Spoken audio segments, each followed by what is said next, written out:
बन्नी के हाथों में मेहंदी रचाओ सखी, बन्नी के हाथों में मेहंदी रचाओ सखी। जग की लाली बनी रहे रे हमारी बन्नी, जग की लाली रहे बनी रे हमारी बन्नी। बन्नी के हाथ में मेहंदी रचाओ सखी, बन्नी के हाथों में मेहंदी रचाओ सखी।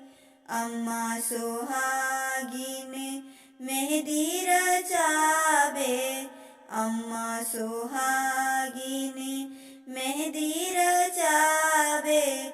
शोभे हथेली जैसी सूरज के लाली बन्नी, शोभे हथेली जैसी सूरज के लाली बन्नी। बन्नी के हाथों में मेहंदी रचाओ सखी, बन्नी के हाथों में मेहंदी रचाओ सखी।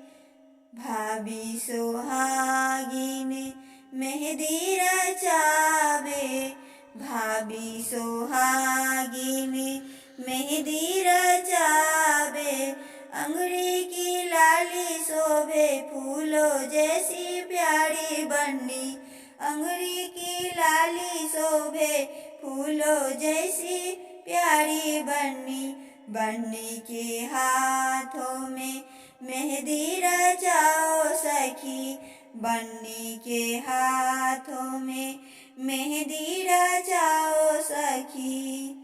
मामी सुहागिन मेहंदी रचावे, मामी सुहागिन मेहंदी रचावे।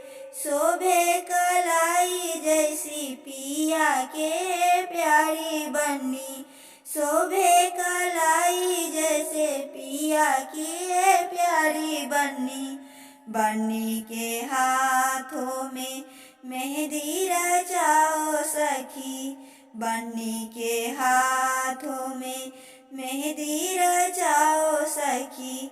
बहना सुहागिन मेहंदी रचावे, बहना सुहागिन मेहंदी रचावे। मंद मधुर मुस्काए रे हमारी बन्नी, मंद मधुर मुस्काए रे हमारी बन्नी। बन्नी के हाथों में मेहंदी रचाओ सखी, बन्नी के हाथ में मेहंदी रचाओ सखी।